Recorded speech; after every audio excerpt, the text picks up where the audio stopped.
Jeff Cronenweth has shot 3 films for one of the great visual stylists of this century, director David Fincher. Those 3 films are Fight Club, The Social Network, and The Girl with the Dragon Tattoo. Mr. Cronenweth has also served as the cinematographer of Down with Love, K-19 The Widowmaker, and 1 Hour Photo. In this archived interview, Mr. Cronenweth called us from the set of The Girl with the Dragon Tattoo to discuss his work on The Social Network. Your father was a DP, wasn't he? Yeah, his name is Jordan Cronenweth, and you might best know him for Blade Runner, amongst many of his features, but that's the one that probably set the trend the most. So what do you feel like you picked up and learned most? What was the most valuable lesson you took from your father? Obviously the aesthetics and the artistry of it, and from a photographic standpoint, when it was predominantly our only film, there was the technical side to it, but I think I got the human side of it more from him, learning how to deal with crews, deal with productions, deal with personalities, and then still find your way to tell the story visually. And I think that it was his human skills and his embracing of a story, and then being able to, what would the word be? To put it back onto film. To do what a cinematographer does, he did it as well as anybody, I thought. And the thing about his photography is that it always lent itself to the story, and it was never about egos, and it never was about showboating or abstract images without a reason behind it. And so, from that standpoint, I feel like, as a cinematographer, it's your primary responsibility to enhance the story and emotionally and visually give these people something that the written word stands on, has something to stand on. Yeah, and it is all about, obviously your films look amazing, but they have to express the humanity of the film. And tell the story, as you said, and that's what fascinates me about Social Network, is that it is obviously a very talky movie. It's got a lot of talk in it, but it's very rapid fire. So when you're crafting the visuals for a film like The Social Network, was that a delicate balancing act to make that cinematic and not too stagey looking, and yet not sacrifice the beautiful language that the film has? Yeah, all those things we had to take into consideration. Obviously, it's a contemporary story, so it's very relevant to all of us, and you need to stay true to that. And the Harvard University and the dormitory experience that are so familiar with, so kind of years past most of us, we had to bring back into both kind of the claustrophobic feeling and the isolations and the moments of solitude and dark corners and stuff. But and kind of I'm mixing up things here, but we tried to stay classic and add our own aesthetic and notch that up a little bit more, but not take away from reality, and by all means not interfere with what, we wanted to set a stage that was visually enhancing and supportive of the story, but get out of the way of the dialogue. Right. And tell me about the aesthetics of it. When you scouted some of these locations, tell me what ideas came to your head for crafting the look of the film. Well, prior to even going, I had sat with David Fincher. We'd gone through all the location photographs, and we'd gone through the historical shots of the Facebook offices and the attorney's deposition rooms and the campus itself and some of the dormitories and the computer labs that they had at the university, and picked out what parts of that world were important to us and what we wanted to capitalize and then went back and when we revisit each location, take stills while we're there and talk about what is this location saying to us and what can we give back to it to enhance what we're feeling here now and really was the goal, is to be as light as we could, to tread lightly because we're working in an area that was very sensitive and I mean that by Harvard doesn't like people shooting at the university, and they particularly didn't like this production because it's not something they're terribly proud of. And so we wanted to stay small and stay intimate and allow the actors to, deal with Aaron Sorkin's brilliant roller coaster ride of dialogue. And so we tried to stay as simple as we could, but not ever losing, fact of our visual responsibilities, of course, and then adding, some of our classic sensibilities to that. Then I might have contrast and kind of shadowing and backlit situations when it was justified and things. And it also kind of, it made sense for the characters, especially Jesse Eisenberg's character of Mark Zuckerberg, to find himself alone often because it was in his head that a lot of these things were happening. It was this isolation or this genius that he needed this space around him to come to these conclusions. Some directors are more about crafting shots and making sure every word is pronunciated, while others are just about a completely organic performance and don't deal with anything technically. But David is shockingly an actor-director and works directly with them relentlessly. And as you've probably heard, we do a lot of takes and he fine-tunes performances. And so there's not, my direction or my interaction with actors, which on a Fincher movie would be minimum, but it would be in blocking and staging to help them find better positions to either fix compositions or make things work more seamlessly and or to visually, present better situations. Yeah. And what do those, I know in terms of fine-tuning performances, those multiple takes are valuable. I mean, we've been doing a series on Stanley Kubrick and talk about ongoing takes and what that brings out in the actors. How does that process kind of define or refine what you do as a cinematographer, those long multiple takes?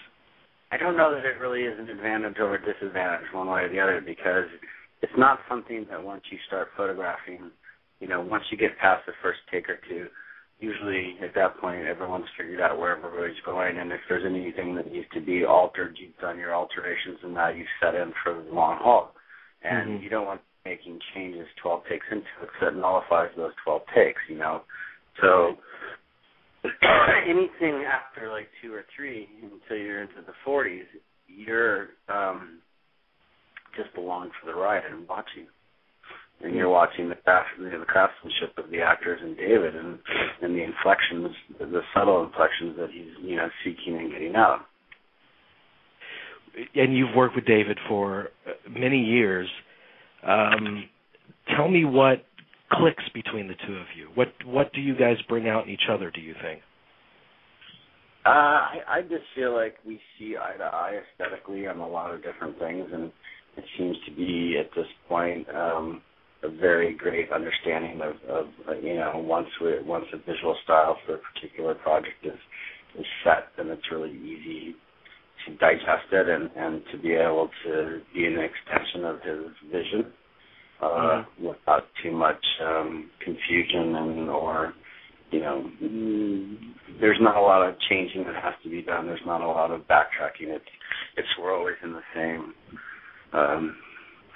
boat, and we just make adjustments as we go. And it's kind of a friendship now that it's very collaborative and fun experience. Yeah. And are you? I think it's one visual language. Go ahead. I'm sorry. I said I think in short it's speaking from one visual language. Yeah. Or one visual voice is a better voice. Well, yeah, and the finished film definitely shows that. Is there a particular scene or moment in The Social Network that you're most fond of? It seems cliche, but I would say that maybe the first sequence is one of my favorites, and the reason being is it's the opening sequence for a movie, and I think it's a pretty bold one in that there's 9 pages of dialogue delivered in 4.5 minutes.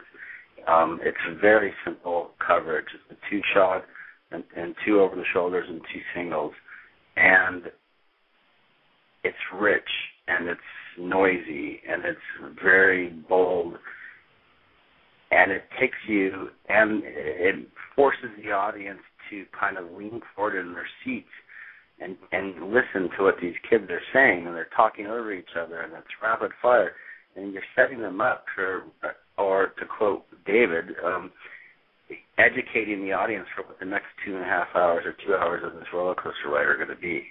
And I just thought it was a great, so cleverly written and so cleverly executed by Fincher and the two actors. It's one of my favorite in the movie. Yeah, me too, actually. You shot this with correct me if I'm mistaken, but the red camera? Yeah, we did it with the Red One camera, which we had just gotten the Mysterium X chip for, so we were the first full feature to use this new chip, and we used the Master Primes for our lenses, and it was a very good experience. It was my first feature for my first feature HD and my first feature, or my first digital feature, but I had used the red camera on commercials and music videos before, and David had as well. But we, on both Zodiac and Benjamin Buttons, he used the Viper system, which kind of became antiquated, and so testing different systems. And there are a lot of quality ones. It was prior to the AirCam coming out, but certainly there was like Sony F-35s and an array of other cameras.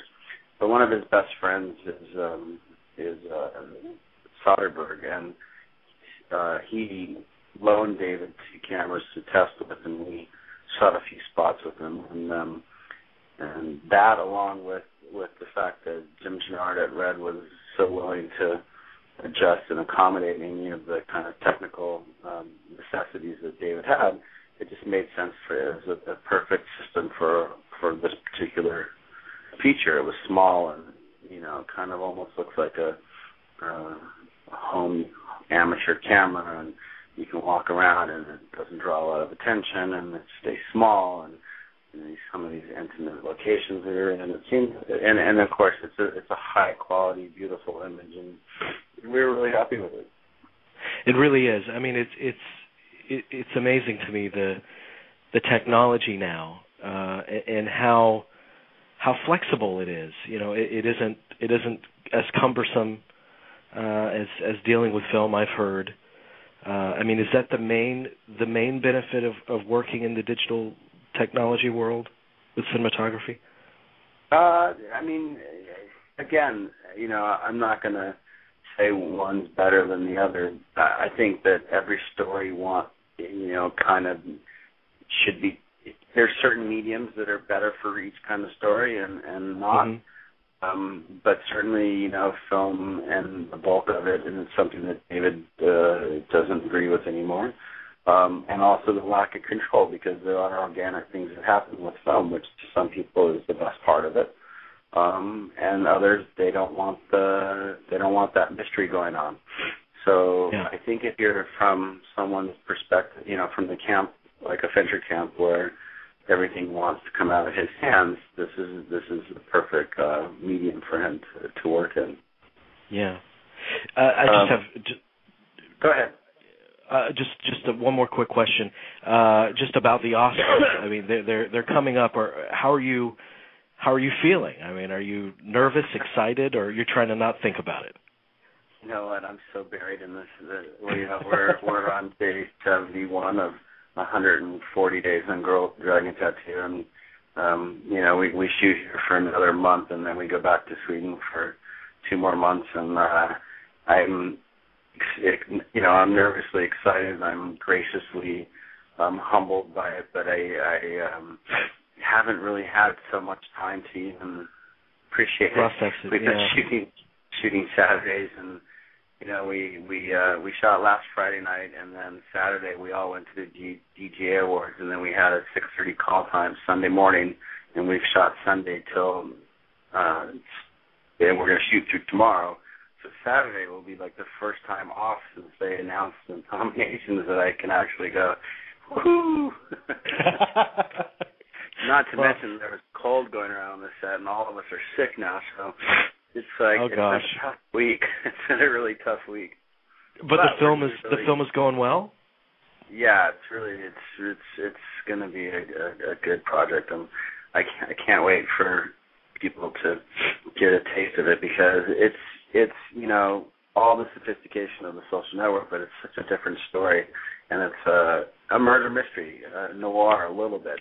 So the palettes are a lot different, and it's Sweden and it's winter, so it's soft and cool and dark and moody, and it's bolder than the Social Network. So